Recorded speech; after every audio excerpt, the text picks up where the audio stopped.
Welcome to Yugoslavia.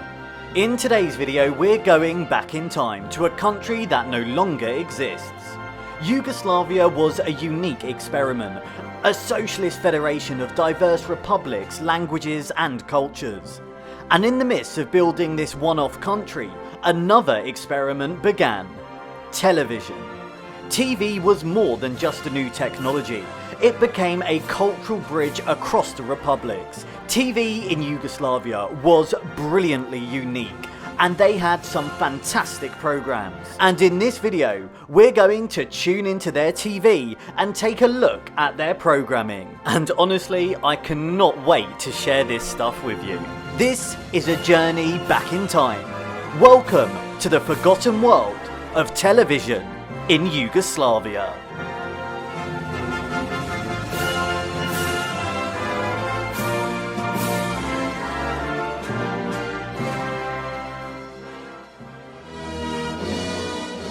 First, a brief history on this fascinating country. So, Yugoslavia was born in 1918 after World War I and brought together several South Slavic peoples under one monarchy. During World War II, Yugoslavia was invaded and occupied by the Axis forces. Resistance movements rose up, the strongest being the communist one led by Josip Broz Tito. By 1945, Tito had liberated the country and had established a socialist federation. The new Socialist Federal Republic of Yugoslavia was unique. It was officially a communist state, but unlike most of Eastern Europe, it was independent from the Soviet Union. Yugoslavia had 6 republics: Slovenia, Croatia, Bosnia and Herzegovina, Montenegro, Macedonia and Serbia. Under Tito, the country balanced between East and West and promoted a sense of brotherhood and unity to keep the many ethnic tensions amongst its people in check. For decades, this worked. Yugoslavia was a stable and even prosperous country compared to other communist states. But in many ways, this was a nation held together by one man, and after Tito's death in 1980, the system began to unravel. Economic crisis, rising nationalism and political struggles between the republics weakened the federation. In the 1990s, Yugoslavia collapsed into a series of brutal and horrific wars of independence between the republics, leading to the deaths of an estimated 140,000 people. The republics declared independence and Yugoslavia gradually disappeared from the map, formally ceasing to exist in 2006. TV in Yugoslavia began in the 1950s when experimental broadcasts first appeared in Zagreb and Belgrade. In 1958, regular programming officially started, making Yugoslavia one of the first socialist countries to embrace TV. In the 60s and 70s, TV expanded rapidly. Each republic developed its own broadcasting centre, for example TV Zagreb, TV Belgrade, TV Sarajevo and so on. But all of them were part of a federal network known as Jugoslovenska Radio Televizija, or JRT. This meant that viewers could watch both local programmes in their own language and shared broadcasts across the whole federation. And by the 1970s, JRT was producing its own unique content, broadcast across the whole of Yugoslavia. Okay, this is a fascinating story, so get ready, turn the remote on, and let's tune in now.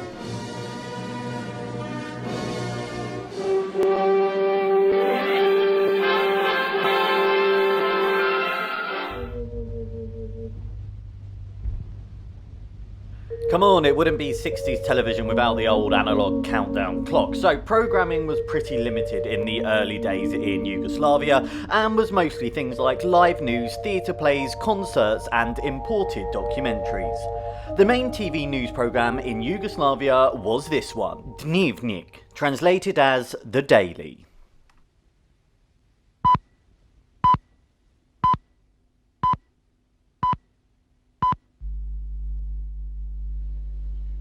Dobro večer. Dragi naši gledalci, ovo je Each of the Republic stations produced its own version of Dnevnik, usually at 7:30 or 8 in the evening. Watching this show was a daily ritual for millions of households. It was both an information source and, of course, a tool for shaping public opinion. The first 10 to 15 minutes were almost always about President Tito, government meetings, delegations, or other government-focused events. Negative stories about Yugoslavia's economy, corruption, or ethnic tensions were usually downplayed or omitted, and criticism of Tito or the League of Communists was not allowed. In contrast to Soviet news, Vremya, which was much more rigid and dry and much more political, Dnevnik didn't really tell outright lies. Instead, it used silence or selective framing. For example, strikes or nationalist incidents might be mentioned briefly, but never really given full depth. I love how glam all the female anchors are of these shows. She looks like she's off clubbing after the programme. Dnevnik was a ritual. Families would gather before or after dinner and watch it in their millions, even if they didn't trust everything. Basically, people read between the lines, noticing that what was not said could often be as telling as what was reported.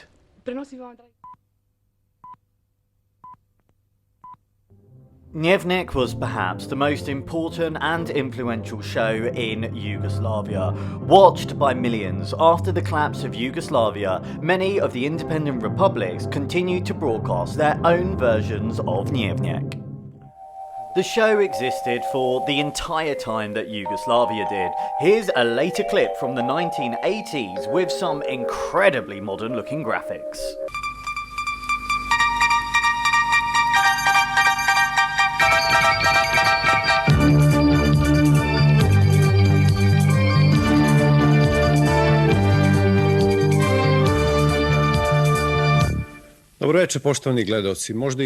He is rocking that cardigan. In addition to the news, an essential aspect of this program was that it would broadcast all of President Tito's speeches. Jer to je pitanje opstanka i daljeg razvitka naše zemlje. Mi nećemo da budemo zaostala zemlja, jer zaostale uvijek tuku i svaki đavo hoće da ih porobi. Jedna napredna zemlja sa visokom tehnikom, sa socijalističkim uređenjem je snažna da joj nikakva sila ne može razbiti.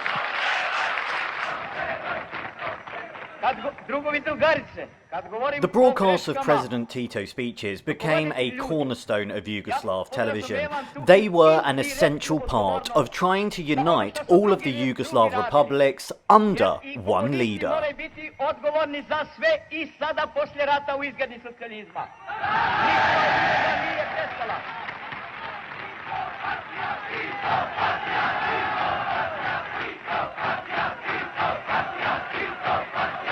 The 1960s witnessed significant changes in the nature of current affairs programming, and Yugoslav TV execs began experimenting with more interactive formats, where they could have a frank discussion about the current state of Yugoslav politics and the economy.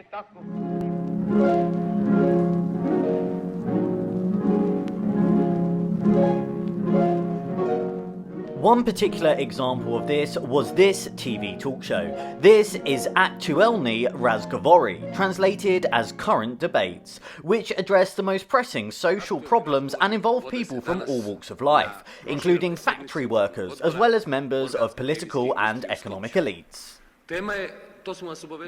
The issue with a lot of this programming is, well, let's be honest, it's pretty dry and boring, and Yugoslav people felt the same and wanted more from their TV. So in the 1970s, internal publications and policy documents from the government make clear that entertainment and relaxation was now to be seen as an important function of Yugoslav television.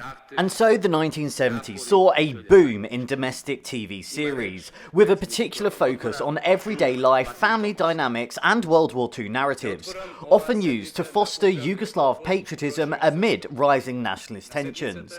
Many series gained cult status and are still loved today. Jedno veče neko reče, niko nema ništa preče, nego što je dom, trči domu svom. This is Pauzarisha Ukuchi, translated as Theatre in the House, and this is one of the most beloved shows in Yugoslavia.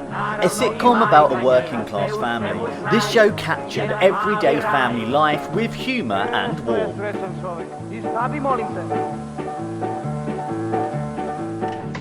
Zdravo, Ročko. Dobro. Ovo je moja supruga Bubili, ovo je moj drug rođa.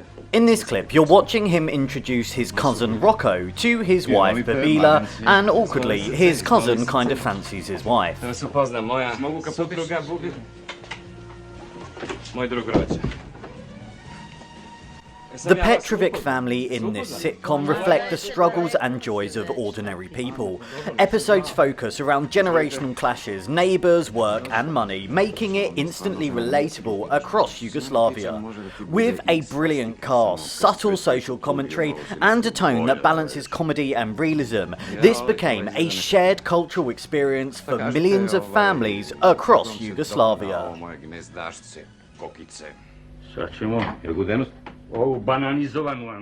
In this scene, the characters are arguing about whether they've bought the correct cable for their television. Something that I'm sure many families in the 1960s and 70s could relate to.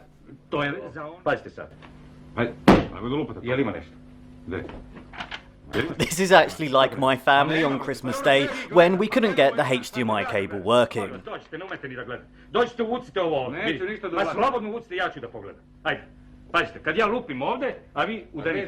Go on lads, give it one more whack. Hop, 3, set.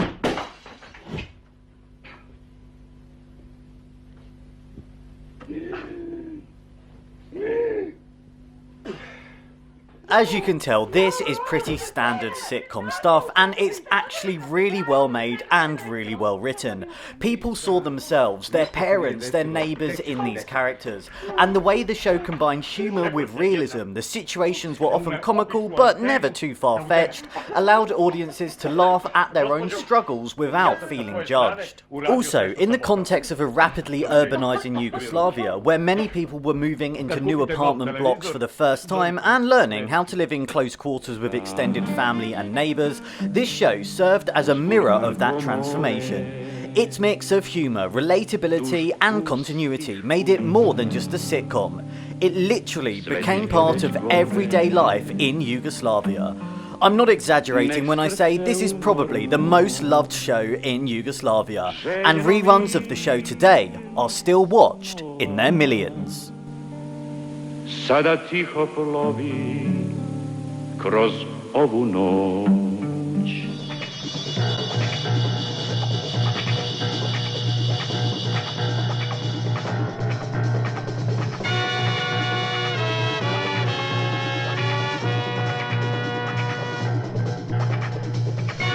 And it wasn't just sitcoms, because Yugoslav TV also produced some dramas. This is Otpisani, translated as The Outcasts, and this is a World War II drama about resistance fighters in Nazi-occupied Serbia.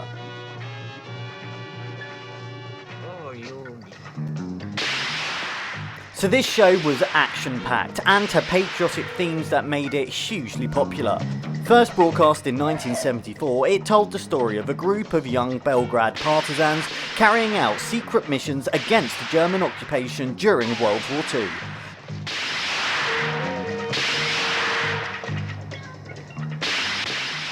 This is basically the Yugoslav James Bond, and it's really good.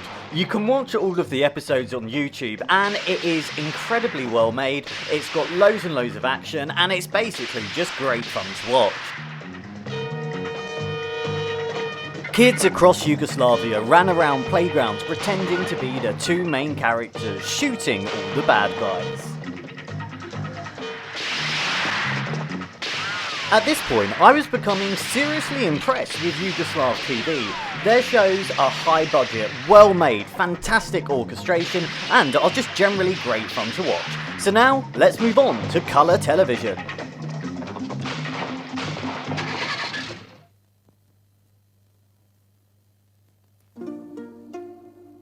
War dramas were super popular in Yugoslavia, and here's another popular one. This is Walter Branch Sarajevo, translated as Walter Defends Sarajevo. And this is another World War II drama about our partisan hero Vladimir Perek Walter. It's a Bosnian production, and its gripping storytelling made it a hit across the whole of Yugoslavia. Njemačke oklopne jedinice armijske grupe E ubrzano se povlače sa Balkanskog poluostrva. Again, this is incredibly well-made, high-budget television, and I can't believe I hadn't really heard or seen any Yugoslav TV before, because, well, it's brilliant. I uključiti njenih 20 divizija u odbranu njemačkih.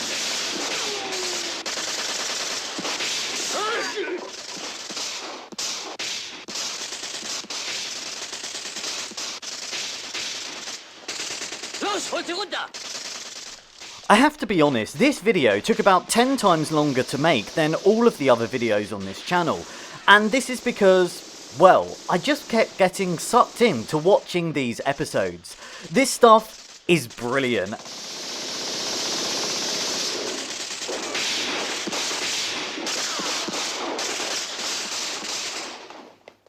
And there's so much of it on YouTube for you to enjoy, so go and do it. And shows like Walter Defends Sarajevo easily rival anything Hollywood was producing.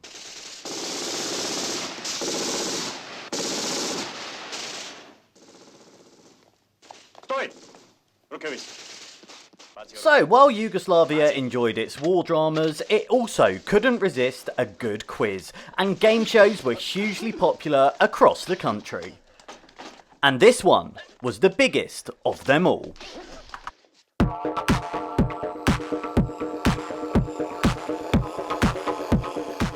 Can we take a second to appreciate this theme tune, please? How has nobody made a dance remix of this LSD trip?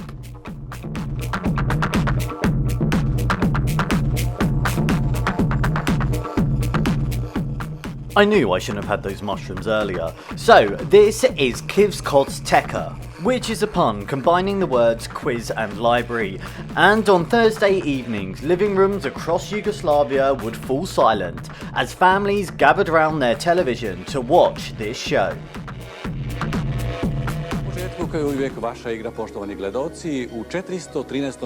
Hosted by this legend, Oliver Maklar, who was one of the biggest names on TV in the 1980s, the show featured teams of 3 contestants who would typically represent a university, a professional association or a company. And each episode had 5 distinct rounds to test the contestants' general knowledge. The first round was a simple true or false round, so play along at home. This question translates as, to properly challenge an opponent, a knight must throw his left glove at him. True or false? The answer is true, and I got that one wrong, so let's move on. So in this round, the contestants seem to have to link the letters M-I-R to the clues. Apologies, I don't speak Croatian, and Google Translate was not particularly helpful in this occasion, so any Croatian speakers who can tell us what exactly this contestant is doing, please let us know in the comments.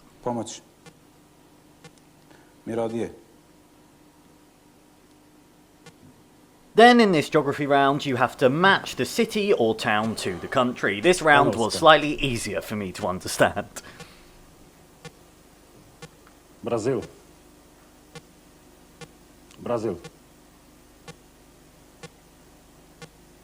Portugal. And next up is the association round, which was probably the most famous round in the show, which was a deduction game based on a grid of hidden terms that would lead to column solutions to find an overarching solution. Confused? You will be. So, if you look at the D column, the contestant has the words let it be, help, and now PS I love you. And he has to identify the clue that links them all together, which is, of course, Beatles songs. See, it's not really that complicated. the programme continues with various other general knowledge rounds, and then the final round is a series of quick-fire questions. This show was massive in Yugoslavia, and I can see why. It is a brilliantly constructed quiz show. There's so many different rounds with different features, and it's just basically great fun to watch and play along. It's similar to the Krypton Factor that we had in the UK, and I can see why every Thursday evenings families across Yugoslavia would gather around and shout at their televisions. And the best part of it all is that each contestant got a little wooden joker for taking part in the show. I bet you get quite a lot on eBay for those now.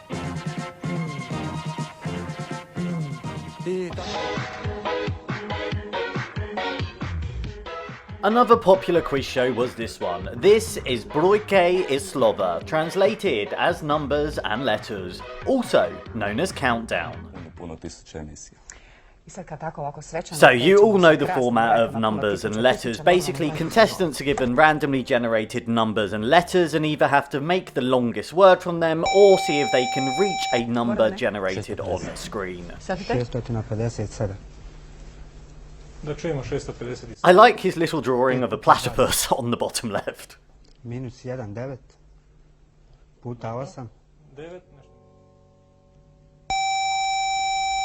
Either the round is over or nuclear war is happening. Now, although Yugoslavia was a socialist state, it pursued a unique economic model of workers' self-management and limited market openness, which allowed a form of commercial advertising that was not seen in most Eastern Bloc countries. As such, TV adverts were broadcast from the early years of television from the 1950s and became a distinctive element of Yugoslav media life. They are particularly remembered for their unique style and tone. The state permitted limited exposure to international companies, meaning that Yugoslav viewers could see both local products and selected Western goods advertised on TV. So let's take a look at some of the most iconic Yugoslav adverts from the time.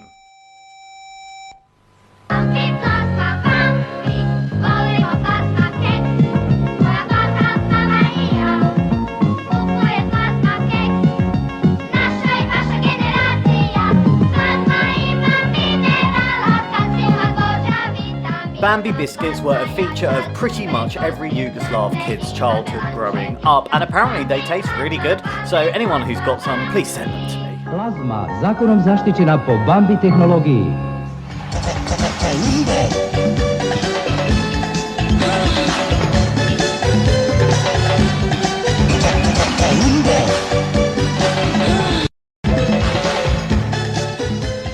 Colombo, which of course was the Yugoslav Toblerone.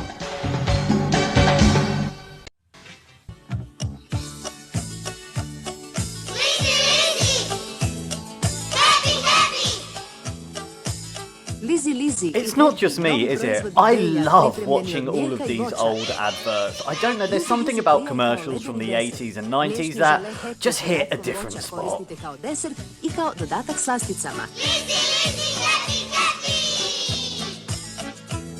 Dobro, bolje, belje.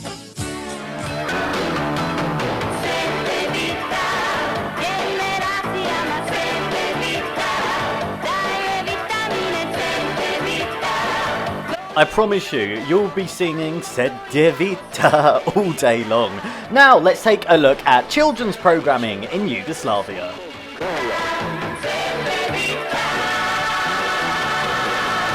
Kocka do kocke, kockica, kroz prostor I kroz vreme I uvek nova pitanja. This show is Kocka, Kocka, Koska, which translates as cube, cube, cubey. Pred kockastim ekranom. This was one of the most popular and enduring programs for children in Yugoslavia. The format combined education with entertainment, featuring songs, stories, short dramatisation, games and lessons with moral and social values. The show was known for its warm and engaging and educational style. Hosted by this guy Branko, he would directly interact with children, both in this studio, which was basically a classroom, and also taking them out and about in Yugoslavia. And here they all are learning about worms. 3 lupe, u stvari, evo izvolite koliko god hoćete lupa i proverite šta gliste imaju, a šta nemaju. Gliste imaju neke popreke linije. As well as being educational, Branko would often take children out on various adventures across Yugoslavia. Here they are enjoying a theme park.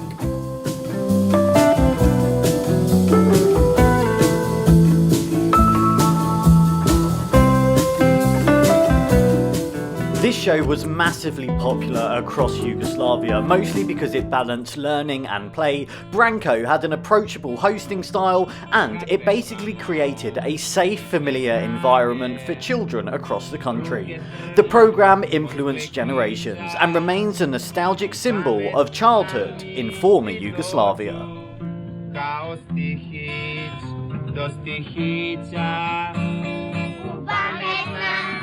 Misli dođu kao stihić do stihića. Tek što jutro zorom poče vedro i dan razvi svoje. This is Lako Noć Deso, translated as Good Night Children. Celom svetu sklapa trebavice. Bog ti reče dobro veče. Bog ti reče dobro veče. Good Night Children was a daily ritual for millions of kids across Yugoslavia. It was a bedtime programme, and the show featured short animated films, puppet segments and storytelling. It was often accompanied by gentle narration or music.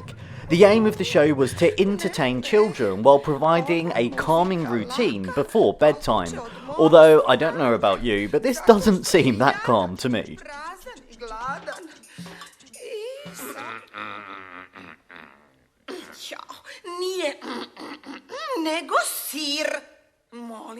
This show is similar to the Little Sandman show in East Germany, and I love the idea of these bedtime shows that would air at the same time every night and that millions of children would watch, and that I'm sure grateful parents would use to help send their kids off to sleep, although I'm not sure I see the appeal of this one.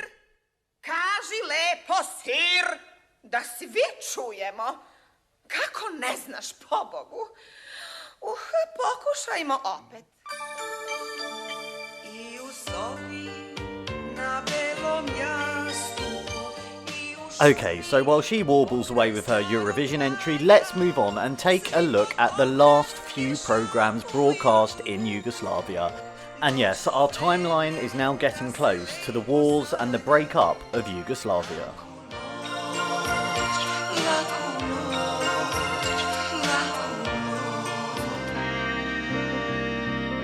One of the last shows to air on Yugoslav TV was this one, Bolja Život, translated as A Better Life, and this was a TV drama and comedy series broadcast all the way up to 1991.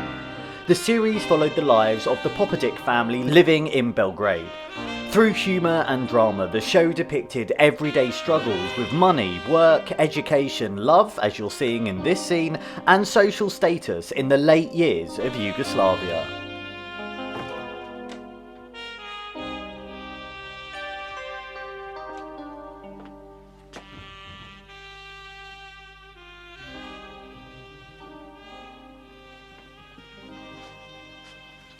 Mama. Bless him, he's had his heart broken. Now, this show achieved extraordinary popularity across all of the republics in Yugoslavia. It became a cultural phenomenon, noted for its memorable characters, witty dialogue, and its reflection of both the optimism and the growing disillusionment that was occurring in 1980s. The series still airs today and remains one of the most iconic Yugoslav TV productions. And, like much of the TV we've seen in this video, it easily easily rivals Western shows at the time. It's got a great script, it's brilliantly produced, and has fantastic acting.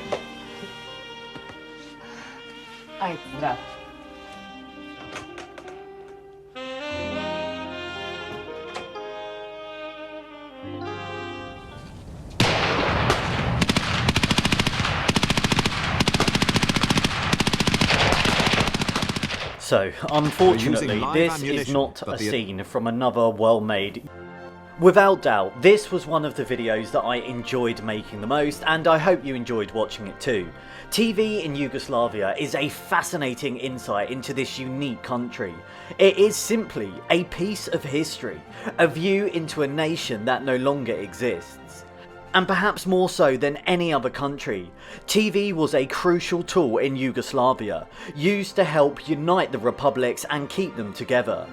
Despite the many tensions across many groups, they could all at least be united in sitting down and watching Kiskoteka every Thursday evening. And I was seriously impressed by the quality of Yugoslav TV. Much of their output easily rivals that the West was producing at the time. It was well made, innovative, and brilliantly produced. And it was all uniquely Yugoslav. And maybe that's why so many people across former Yugoslavia, especially those who grew up before the wars, express nostalgia for aspects of life under the old Federation. Of course, this nostalgia is not universal, but the persistence of this so-called Yugo nostalgia highlights the complicated legacy of Yugoslavia.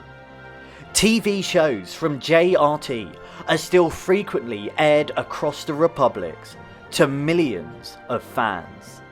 And the memory of this forgotten country continues to shape politics, culture, and identity across the Balkans today.